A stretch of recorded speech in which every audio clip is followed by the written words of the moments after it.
నమస్కారం. Welcome to I dream. ధర్మ మార్గం విత్ విజిత కార్యక్రమానికి స్వాగతం.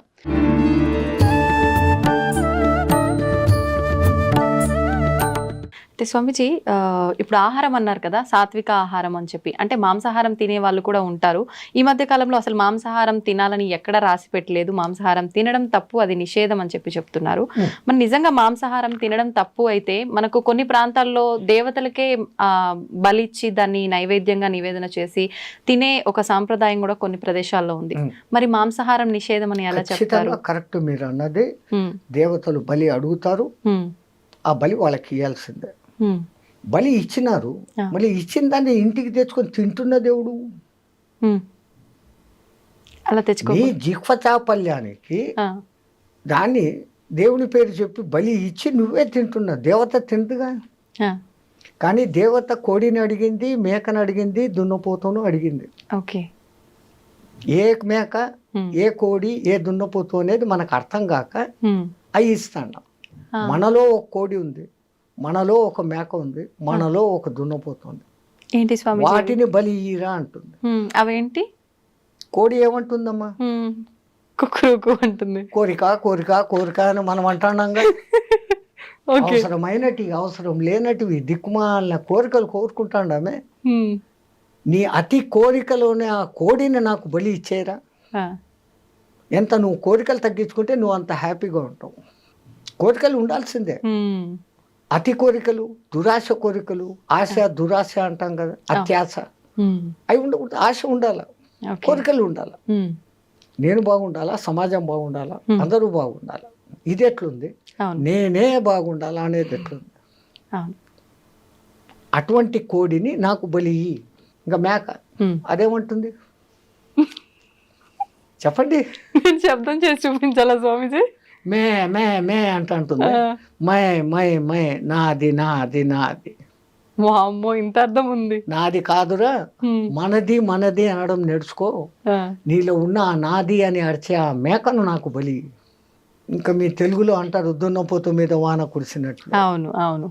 ఎవడు ఎట్లా పోతే పర్వాలే, ఎవడు మంచి చెప్పినా వినేది లేదు, నా దారి నాది. అవును, అదే బఫెలో అంటారు కదా దున్నపోతుని ఇంగ్లీష్లో. ఇప్పుడు మనం అందరం బఫెలోలమే. అంతే అంటారా? ఎందుకంటే బఫేలోకి పోయి డిన్నర్ చేస్తాం కదా. కరెక్టే కదమ్మా. ఆడ ప్లేట్ ఎత్తుకొని పిచ్చకాడలాగా కూరవి, పప్పువి, సాంబారువి అని అడుక్కుంటా తినేది, నిలబడి నడుచుకుంటా తినేది. దున్నపోతులే కదా ఆ పని చేసేది. మనం ఏం చేస్తాం? శుభ్రంగా కూర్చొని ఇంకో పీట ఎత్తుగా వేసి, భోజనానికి ఎత్తు పీట వేసి, మనం చాప మీద కూర్చొని దాన్ని 3 సార్లు సంప్రోక్షణ చేసి దేవునికి అర్పించి ప్రసాదంగా తింటాం. అది తినే పద్ధతి. అన్నం తినేటప్పుడన్నా ప్రశాంతంగా కూర్చోకుండా వాటితో మాటలు, ఈయనతో మాటలు, ఆడొక చెంచా ఈడొక చెంచా, ఏం తిండేది? మాకు టైం లేదు కదా. ఒకసారి అడిగాడు ఒక ఆయన, ఏం నాయనా ఇంత లేటుగా వచ్చినావు? బఫేకి పోయి వస్తున్నావు. అవును, నువ్వు బఫేల్లో పోయి వచ్చినావు, బఫేల్లో అయ్యి వచ్చినావు. ఏం స్వామి అన్నాడు. మళ్ళీ బఫేలో చేసే పని నువ్వు చేస్తాడు. అది పోతా పోతా గట్టి కనపడిందంటే తింటా పోతానే ఉంటావు. సో ఆ లక్షణాలు కావు. నీలో ఉన్న ఆ అలసత్వం, అవికారత్వము, అటువంటి దున్నపోతు నీలో ఉంది. నువ్వు దున్నపోతు కాదు, మనిషివి. నీలో ఉన్న ఆ దున్నపోతుని మాకు బలి దేవతలు కొడతారు. వాళ్ళు కోరుకున్న అసలు బలి అది. మనం జిహ్వ చాపల్యానికి నోరై మసాలా పక్కింట్లో ఎవడో వండాడు, మనం వండాలి. ఇంకా కొంతమంది వాడి కోడికూర తినాలని ఉంది, ఇంట్లో తినకూడదు అని అన్నారంటే వాడికి ఆ రోజు పూనకం వచ్చేస్తుంది. అమ్మోరు నన్ను అడిగారు 2 కోళ్ళు ఇయ్యి అని. ఇంకా చచ్చినట్లు అమ్మోరు అడిగారు, కోళ్ళు ఇస్తారు. ఇచ్చినాడంటే వీడి ఇంటికి తెచ్చుకొని దాన్ని జుట్టు పీకి, కోడి పీకి, అది చచ్చేటప్పుడు అది ఎంత బాధపడుతూ వస్తుందో ఆ బాధే మనకి ఇప్పుడు శాపాలే. ఈ దిక్కుమన్న కొత్త కొత్త రోగాలు, ఈ ప్రకంపనాలు, ఈ ప్రకృతి ప్రకోపాలు వచ్చేదానికి కారణం ఆ జంతు ఘోష. మరి ఇప్పుడు సాత్విక ఆహారం అంటే మొక్కలకు కూడా ప్రాణం ఉంటుంది కదా గురూజీ, అది కట్ చేసిన తర్వాత దాన్ని కూడా చంపినట్టు అవదా? మేక కాలు ఇంచేసి కోసుకొని తిన్నాం, మేకకు మళ్ళీ కాలు వస్తుందా? రాదు. మీరు చెట్టు నరికేయండి, చిగురు వస్తుంది మళ్ళీ. దేవుడు మనకి ఇచ్చాడు ఇది. ఇప్పుడు మాంసాహారం తినే జంతువులను మనం ఏం పేరు పెట్టి పిలుస్తాం? క్రూర జంతువులు అంటున్నాం. అవును. కూరలు ఉన్నాయి దానికి, దాని పేగుల డిస్టెన్స్ తక్కువ. అది ఒకసారి తిన్నాక 4-5 రోజుల వరకు దానికి అరగదు. బాగా తిని నిద్రపోతున్న సింహం దగ్గరికి మీరు పోయినా అది మళ్ళీ మన మీద పంజా విస్తడతాం. అది ఫుల్లీ సాటిస్ఫైడ్. దానికి ఆ తిండి దేవుడు ఇచ్చాడు. ఓకే. దాన్ని క్రూర జంతువు అని పిలుస్తుండవు. మరి నువ్వు తింటున్నప్పుడు నువ్వు ఎవడివి? నువ్వు క్రూరుడివే. అవును. రెండవది, మాంసాహారం వండేటప్పుడు దాంట్లో దిక్కుమాలిన మసాలాలన్నీ వేస్తారు ఆ కంపు రాకుండా. ఈ మసాలాలు మనలో తమో గుణాన్ని, రజో గుణాన్ని పెంచుతాయి. బాగా కారం తినండి, కంట్లో నీళ్ళు వచ్చేంత కారం తినండి. ఎవడో ఒకడు ఒక మాట అనగానే హై నన్ను అంటావా అంటారు, వెంటనే వస్తుంది కోపం. వస్తుంది.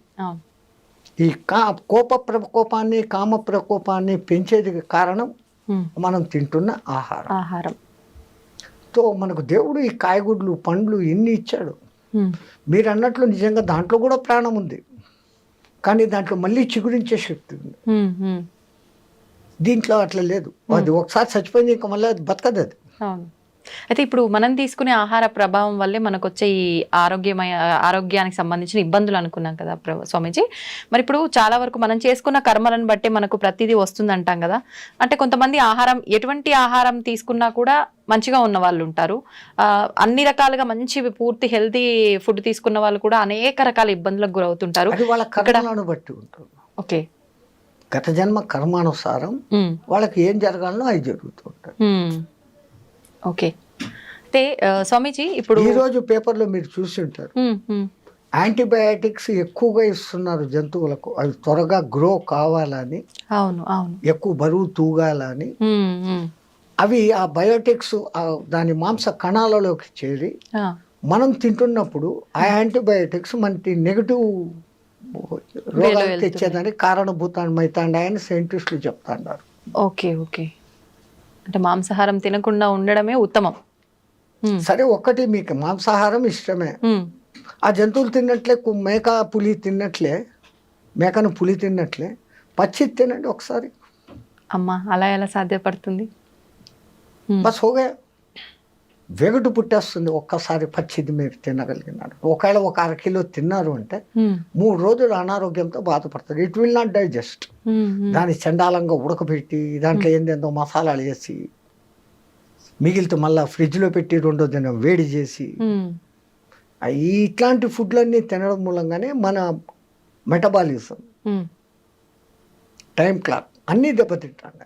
కొన్ని ప్రాంతాల్లో పచ్చి మాంసం తినే మానవులు కూడా ఉన్నట్టుగా మనం చూస్తున్నాం. వాళ్ళు హ్యాబిచ్యువేటెడ్, వాళ్ళకు తరతరాలుగా వాళ్ళ జీన్స్ అది ఉంది. ఓకే. మనము తరతరాలుగా భారత రామాయణ కాలాల నుంచి ఆ ఋషిమునులు అందరూ కూడా సాత్విక ఆహారం. అంతెందుకమ్మా, ఇప్పటికిప్పుడు భూమి మీద నీళ్ళలో కాదు, నీళ్ళలో తిమింగలాలు ఉంటాయి, భూమి మీద ఉండే అత్యంత బలమైన ఎత్తైన జంతువు ఏది? ఏనుగు. ఇంకా 2వది ఖడ్గమృగం. అది పరిగెత్తా వచ్చి ఒక వ్యాన్ గుద్దిందంటే వ్యాన్ 3 పల్టీలు కొట్టి ఎగిరిపోతుంది. ఆ 2 తినేటి ఏంటి? గడ్డి. బలము తినే మాంసాహారంలో లేదు. కాయగూరలలో ఉన్నంత విటమిన్లు, ఖనిజాలు, లవణాలు మాంసాహారంలో లేవు. అన్నిటికన్నా విచిత్రము, ప్రపంచంలో ఏ జంతువు ఉడకేసి తినడంలే, అవి కంటద్దాలు పెట్టుకోవడంలే, చోటు మిషన్లు పెట్టుకోవడంలే. ఈ దిక్కుమాలనోడే పెట్టుకుంటున్నాడు. ఎందుకు అంటే ఉడకేసి తింటున్నాడు, సహజమైన తిండి తినడంలే. అందుకే ఇప్పుడు సహజ ఆహారము, పండ్లే తినండి, జ్యూసులే తాగండి, మళ్ళా పాతకాలం టైటిల్లోకే వస్తున్నాం. దునియా goal high, Phir K ఉదర్ co he ఆ జాయేగా, మళ్ళీ అక్కడికే వస్తున్నాం. అయితే ఇప్పుడు ఆహారము, మీరు చెప్పినట్టుగా ఆహారం పాతకాలంది రావటమే కాకుండా ప్రతిదీ కూడా వస్త్రాల దగ్గర నుంచి, పాత్రల దగ్గర నుంచి ప్రతిదీ పాతకాలంవి మళ్ళీ ఇప్పుడు వస్తున్నాయి కదా స్వామీజీ. తప్పదు. ఇప్పుడు పంచకట్టు మళ్ళీ పెద్ద ఫ్యాషన్. అవును. ఎవడో సినిమాలో హీరో కట్టుకున్నా అంటే ఇంక అందరూ అయితే అంతే. ఈ గొర్రెదాటుడు వ్యవహారం వదిలిపెట్టి ఇంకోటితో కంపారిజన్ వదిలిపెట్టాలి ఫస్ట్. నేనుగా ఉంటాను, నా వరకు నేను ఉంటాను, నేను బాగుంటే లోకము బాగుంటుంది, ఆ ఫీలింగ్తో ఉండగలగాలి. రెండవది న్యాచురల్గా ఏది వస్తుందో దాన్ని యాక్సెప్ట్ చేసుకోవాలి. పరమాత్ముడు ఒరే జాగ్రత్త పడు అని ముందు కొంచెం సైట్ తగ్గిస్తాడు, వెంటనే కంటద్దాలు షాపు పోతాం, కళ్ళు పెట్టుకుంటాం, పండ్లు ఊడగొడతాడు, పండ్ల డాక్టర్ దగ్గర పోతాం, కొత్త పండ్లు కట్టుకుంటాం, వినకుండా చేస్తాడు, చెవిటి మిషన్లు పెట్టుకుంటాం. అన్నిటికన్నా ముందు ఆయన ఇచ్చే లెటరు తెల్ల జుట్టు, వెంటనే డై కొట్టుకుంటాం, అక్కడనే డై మొదలైంది మన డై. సో వీడు ఎక్కడ మన మాట వినడం లేదు, నేను ఎత్తుకొని అక్కడ చెప్పడు, ఇంకా ముందు 3-4 సార్లు చెప్పాడు, అన్ని అవకాశాలు అయిపోయినాయి, వినుకోకపోతే ఇంకా డైరెక్ట్గా ఎత్తుకొని. సో ప్రకృతిలో లోబడి నువ్వు జీవించినప్పుడు ఆ ప్రకృతి నిన్ను కాపాడుతుంది. ధర్మో రక్షితి రక్షిత. మనం ప్రకృతికి విరుద్ధంగా పోతున్నాం, చెట్లు కొట్టేస్తున్నాం, అడవులను నరికేస్తున్నాం, అడవుల్లోని జీవాలు ఊరి మీద పడతాయి. ఓ పులి ఊరి మీద పడింది, అది ఎందుకు పడింది? అది ఉన్న ప్రదేశాన్ని నువ్వు కట్టేసి ఇల్లు కట్టుకున్నావు, అది ఎక్కడికి పోవాలి? దానికి స్థలం లేకుండా చేస్తున్నావు. దాని మానాన దాన్ని వదిలిపెట్టి నువ్వు అడవిలో కాకుండా నీకు ఉన్న కొద్ది స్థలంలో నువ్వు కట్టుకుంటే లే, ఒక్కడు ఉండేదానికి 6 బెడ్రూమ్లు ఇల్లు కట్టుకుంటాడు, అవసరమా? మరి ఇవన్నీ ప్రకృతికి విరుద్ధంగా జరుగుతున్నప్పుడు భగవంతుడు అంటే ఆపే ప్రయత్నం చేయాలి కదా. ఒక్కొక్కసారి ఆ భూకంపము అనేది భూమాత క్షమయా ధరిత్రి, భరిస్తుంది. అమ్మ కూడా అమ్మ అమ్మ అని 10 సార్లు పీక్తాడు, ఒకసారి పీక్తుంది కదా. అవును, తల్లి అయినా కానీ దండిస్తుంది. అట్లాగనే ఆ భూమాత భరించి ఈ జీవహింస, ఈ తవ్వకాలు, ఈ దమనకాండ అంతా చూసి ఏ రోజో ఒకరోజు కొంచెం అట్ట కదిలిద్దిస్తాడు, 2 సెకండ్లు కదిలితే చాలు, అంతా అతలాకుతలం, జై శ్రీరామ్ హో జాతా. ఈ మధ్య కాలంలో ఇలాంటివి భూకంపాలు, జలప్రలయాలు చాలా వరకు వచ్చిన సందర్భాలు ఉన్నాయి కదా స్వామీజీ. అంటే ఇవన్నీ పాపాలు ఎక్కువైపోవడం వల్లే అని అనుకోవచ్చా? ఇప్పుడు ఇంతకుముందు ఇంత వాహనాలు లేవు, అవును, వాతావరణం కాలుష్యమైంది, అవును, ఓజోన్ పొర దెబ్బతినేంత లెవెల్కు పోయింది. కార్బన్ డైఆక్సైడ్, కార్బన్ మోనాక్సైడ్, ఈ 2 పెరిగిపోయినాయి. అవును, పోనీ వాటిని గ్రహించుకొని ఆక్సిజన్ ఇచ్చే చెట్లను ఏం చేస్తున్నారు? నరికేస్తున్నారు. ఏమైపోతుంది మళ్ళీ? అదేమో ఎల్నినో ప్రభావం అనేది ఏర్పడి సముద్రాల ఉష్ణోగ్రత పెరుగుతుంది. అది పెరిగితే ఏమవుతుంది? సముద్రం ముందుకు రావడం మొదలు పెడుతుంది. మెల్లగా ఈ బోడరేవులు మెల్లమెల్లగా మునగను మొదలు పెడతాయి. అయితే ఇప్పుడు ఇలాంటి ప్రళయాలు వెంటగా రావటం వల్ల చాలా మంది అంటే ఎవరికి తోచినట్టుగా వాళ్ళు ఇంకా యుగాంతము వచ్చేస్తోంది, కలియుగం అంతమైపోతోంది, ఇలాంటివి 2025లో ఎక్కువ రాబోతుంది. కలియుగము మన వాళ్ళ లెక్క ప్రకారం 4,32,000 సంవత్సరాలలో ఇప్పుడు కృష్ణ పరమాత్మ కాలం చేసిన టైం నుంచి ఇప్పటికి లెక్కేసుకుంటే కలియుగ ప్రవేశం కృష్ణ పరమాత్మ పోయిన తర్వాత పరీక్షత్తు రాజ్యం చేసేసిన తరువాత అక్కడి నుంచి కలియుగం మొదలైంది. అంటే మహా అంటే 5,200-300 సంవత్సరాలు నడిచాయి మన లెక్కల్లో. ఆ లెక్కల్లో ఇంకా 4,00,000 సంవత్సరాలు కలియుగం ఉంది. ఆ యుగాల పేర్లు ఆ మహానుభావులు ఎంత అద్భుతంగా పెట్టారు, ఎంత క్యాలిక్యులేషన్ ఉంది దాంట్లో. అవును, 4,32,000 సంవత్సరాలు టోటల్ చేయండి, 9 వస్తుంది. 4, 3, 2, 9. దాని పేరు కలియుగం. దానికి 2 ఇంతలు ద్వాపర యుగం, అది 8,64,000 సంవత్సరాలు టోటల్ చేయండి, మళ్ళా 18.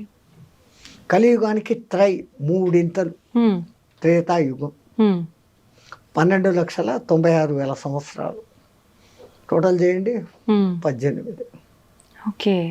కలియుగానికి చాతుర్ 4 ఇంతలు కృతయుగం, 17,28,000 సంవత్సరాలు టోటల్ చేయండి, మళ్ళా 9.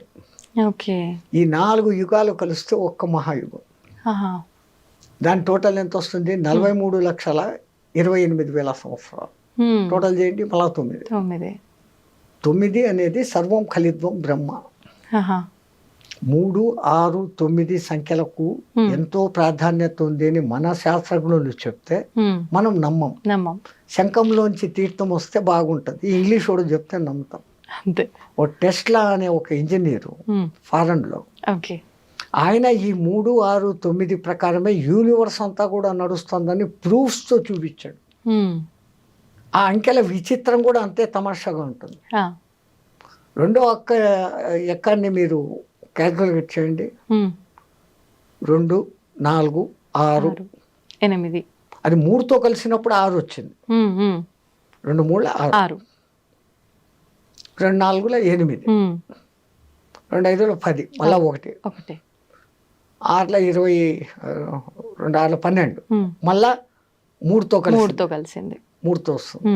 ఇట్లా ఏది చేసినా కానీ 3, 6తో కలిసినప్పుడు ఏ సంఖ్య అయినా కానీ మళ్ళీ దాంతో మిక్స్ అవుతుంది.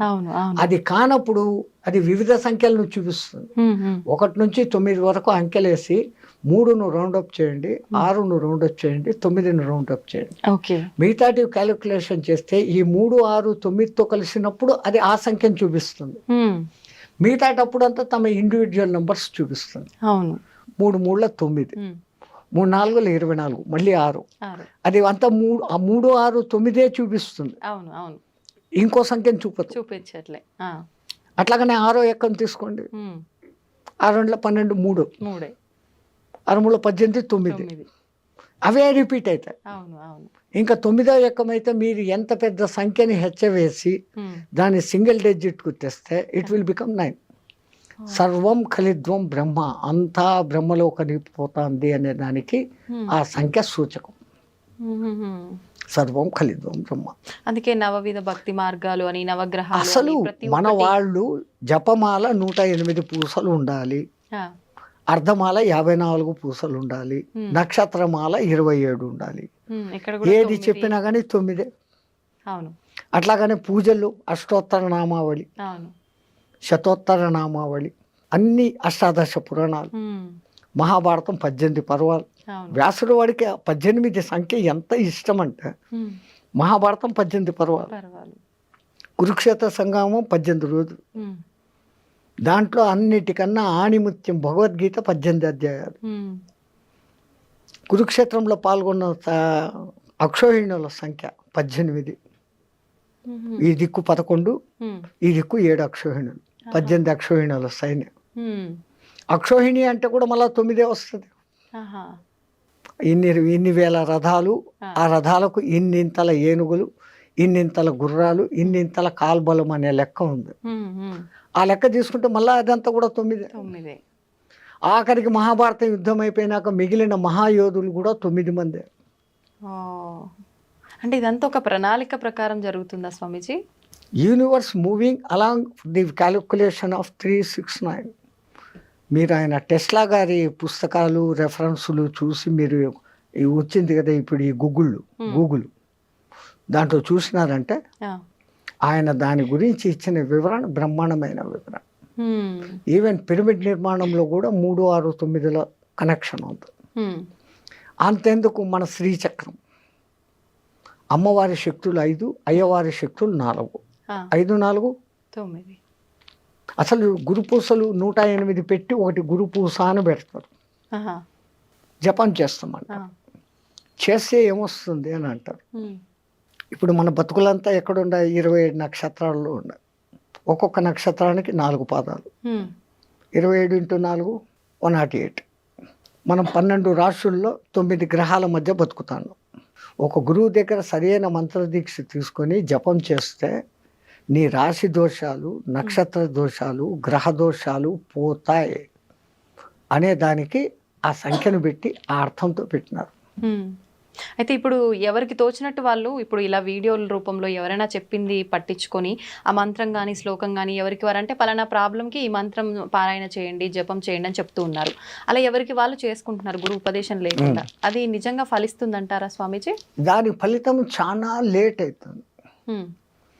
గురు ద్వారా తీసుకోబడినప్పుడు నేను ఇప్పుడు గురు ఛత్ర ఛాయలో ఉన్నాను, నాకు ఒక గురువు ఇచ్చినాడు అన్న ఒక సగం బలంలో ఎంట్రీ అవుతుంది. అవును, పుస్తకాలు చూసేసి ఎవడో టీవీలో చెప్పేశాడు అది వినేసి చేసుకుంటే అది కాదు. గురుమంత్రం ఇవ్వడము ఎంత విధానం పెట్టారు మన పెద్దలు.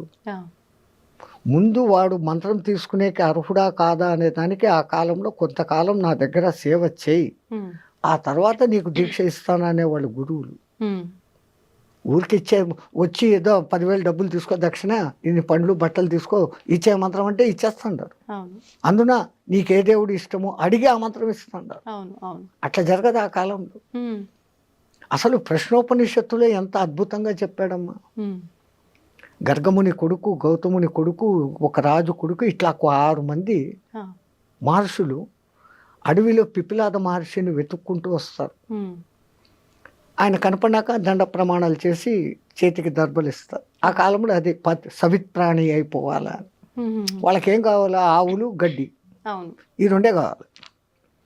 ఎవరు నాయన మీరు అంటే, నేను ఫలానా ఆయన కొడుకు, నేను ఫలానా. అమ్మ అంత గొప్ప వాళ్ళ కూర్చోండి అని వాళ్ళకి ఆర్ఘ్యపాదాలు ఇచ్చి, ఏంటి నన్ను ఎత్తుకుంటే ఎక్కడికి ఎందుకు వచ్చారు? వాళ్ళు అంటారు, మాకు కొంచెం అనుమానాలు ఉన్నాయి, మా తండ్రులను అడిగాం, వాళ్ళు మాకు తెలీదు, ఆ పిప్పిలాదుడు తప్ప ఇంకెవడు చెప్పేవాడు లేడు, మీరు ఆయన్ని పోయి పట్టుకోండి అన్నాడు, మేము వెతుక్కొని వచ్చాం, మాకు ఆ సమాధానాలు కావాలా. రావడం, సమాధానాలు అడగడం, నేను చెప్పడము, అంతేనా? గురు శిష్య సంబంధం లేకపోతే కాదు. కొన్నాళ్ళు నా దగ్గర సేవ చేయండి, ఆ తర్వాత మీ అనుమానాలు ఏదో అడగండి. ఒక బాంబు వేశాడు అక్కడ, నాకు తెలిస్తే చెప్తాను అన్నాడు. 1 సంవత్సరం నా దగ్గర సేవ చేయండి, సేవ చేసినాక మీ ప్రశ్నలు అడగండి, నాకు సమాధానం తెలిస్తే చెప్తాను. మనం ఈ కాలం వాళ్ళం ఏమనుకుంటాం? సంవత్సరం సేవ చేస్తాం, అడుగుతాం, నాకు తెలుదురా అన్నాడంటే మన గతి ఏం? సంవత్సరం పాయా. మన మెంటాలిటీ అంతే. వాళ్ళు ఆజ్ఞాపించండి గురుదేవ, ఏం చేయమంటారు? నువ్వు ఆవులు మేపకరా, నువ్వు సమిదలు తీసుకురా, నువ్వు గోశాల శుద్ధం చేసి సంథింగ్ డ్యూటీలు చెప్పేస్తున్నారు. వీళ్ళు డ్యూటీల్లో సర్వనిమగ్నం అయిపోయినారు. సంవత్సరమైన సంగతి కూడా తెలియదు. ఒక దినం సాయంత్రం 4 గంటలకు వాళ్ళంతా ఆవులు మేపుకొని అంతా వచ్చి కూర్చున్నప్పుడు, నాయన స్నానం చేశారండి, మీరేదో ప్రశ్నలు అడుగుతామన్నారు కదా. ఆ సంవత్సరం అయిపోయిందా గురువాడు? అయిపోయింది అన్న. ఇలా స్నానం చేశారు, వచ్చినారు, మీ ప్రశ్నలు ఏదో అడగండి, నాకు తెలిస్తే చెప్తాను. మళ్ళీ మొదటిది, వీడు అసలు నా దగ్గర పనిచేసే అర్హుడా కాదా, ఈ సంవత్సరంలో వాని మెంటాలిటీ ఏంటి, వాని మనోక్షేత్రం శుద్ధమైందా లేదా. మనస్సు అనే పొలం, క్షేత్రం శుద్ధం చేయిందా, వీడు అర్హుడు అని ఆయన కనిపిస్తాడు. అప్పుడు అంటాడు. కానీ రెండోసారి నాకు తెలిస్తే చెప్తాను అని చెప్పడం, నాకే తెలుసు అన్న గర్వం ఎవరికి ఉండకూడదు. అప్పుడు అంటాడు, ఒకడు అడుగుతాడు, ఈ జీవుడు రాకేంటి, పోకేంటి, చంద్ర మార్గం ఏంటి, సూర్య మార్గం ఏంటి, ధూమ మార్గం ఏంటి, అసలు పురుషులలో షోడశ పురుషుడు అంటాడే ఎవడు అతను, ఇట్లాంటి మహత్తరమైన ప్రశ్నలు మళ్ళీ వేస్తాడు. ఇంకా అదంతా పెద్ద విషయం. ఈ సంగతి ఎందుకు చెప్తున్నానంటే, ఒక గురువు ముందు శిష్యుణ్ణి శోధన చేస్తాడు. ఇప్పుడు ఫీజులు తీసుకొని స్కూళ్ళల్లో కూర్చొని జీతాలు తీసుకొని 30 మందిని వేసేసి మేకమందలాగా చెప్పి ఇడిచిపెట్టడం కాదు. అప్పుడు ప్రతి ఒక్కడు వింటున్నాడా లేదా, వానికి అర్థమైందా లేదా, వాడు ఏ స్థాయిలో ఉన్నాడో వానికి ఆ స్థాయిలో నేర్పించు, తనంత వాడిని తనకన్నా మించిన వాడిని చేసేవాళ్ళు ఆ కాలంలో గురువులు. ఇంకా వాడు మంత్రదీక్షకు అర్హుడు అనుకున్నప్పుడు ఏకాంతానికి తీసుకుని వెళ్ళి ఒక బట్ట వాని చెవు మీద వేసి, ఆ చెవులో గురుమంత్రం 3 సార్లు మీ చేత చెప్పిస్తాడు. ఎందుకంటే అక్షర దోషం లేకుండా పలుకుతున్నాడా, లేకుంటే ఏదైనా అక్షర దోషంతో పలుకుతున్నాడా. అక్షర దోషం ఉంటే ఏమవుతుంది స్వామిజీ? ఏమన్నా దోషమా మళ్ళీ? అది చాలా దోషం. మరి ఇప్పుడు మాలాంటి వాళ్ళమంతా తెలిసి తెలియక ఎవరైనా మంత్రం చెప్పగానే మాకు ఎలా తోస్తే అలా చదివేస్తున్నాము. అది మన పూర్వీకులు చాలా జాగ్రత్త పరులమ్మా. రాబోయే కాలాలలో ఈ పుస్తకాలు ప్రింటింగు వస్తుంది, అవి చూసేసి ఎవడికి వాడు మంత్రాలు చదివేస్తాడు. ముద్రా రాక్షసం జరుగుగా కానీ ఒక శాపం పెట్టేస్తున్నారు, ప్రింటింగ్ మిస్టేక్. సో నువ్వు ఒకటి చదవాల్సింది ఇంకోటి చదువుతావు. నువ్వు 1000 సార్లు 1,00,000 సార్లు చదివినా అది నీకు సిద్ధించదు. ఒక్కొక్కసారి ఉల్టా కూడా చూపించేస్తుంది ప్రభావం. ఒక ఉదాహరణ, ఇంద్రుని సభలో త్వష్ట ప్రజాపతి కొడుకు ఒకడు ఉండేవాడు. వాడి పేరు త్రిశూరుడు. పేరుకు తగినట్లు వానికి 3 తలకాయలు. ఒక తలకాయతో వేదం చదివేవాడు, ఒక తలకాయతో సురా తాగేవాడు, అదే అమృతం తాగేవాడు. హ్మ్. రాక్షసుల సహవాసంతో ఒక తలకాయతో సారాయి తాగేవాడు. ఆ.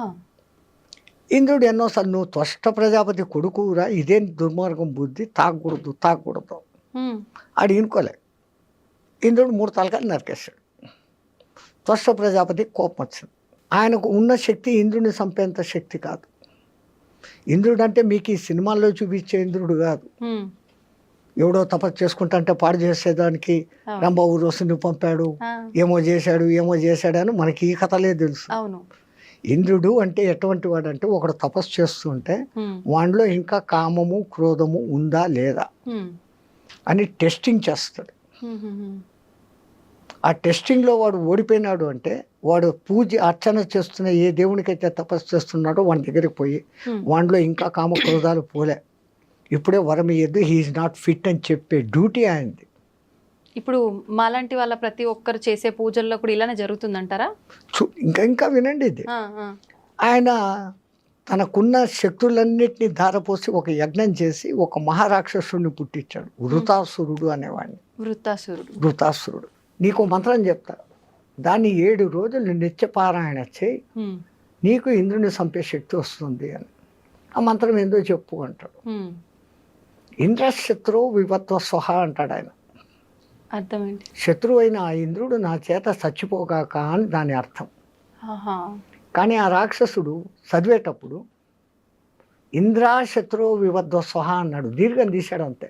హ్మ్. ఇంద్రశత్రు వివద్వ స్వహ, ఇంద్రాశత్రు వివద్వ స్వహ. ఈ రెండో పదానికి అర్థం ఏమైంది? హ్మ్. ఇంద్రుని శత్రువు అయిన నేను నాశనమైపోదును కాక. అయ్యా. అట్లాగనే వృతాసురుడు ఇంద్రుని చేతిలో చచ్చిపోయాడు. హ్మ్.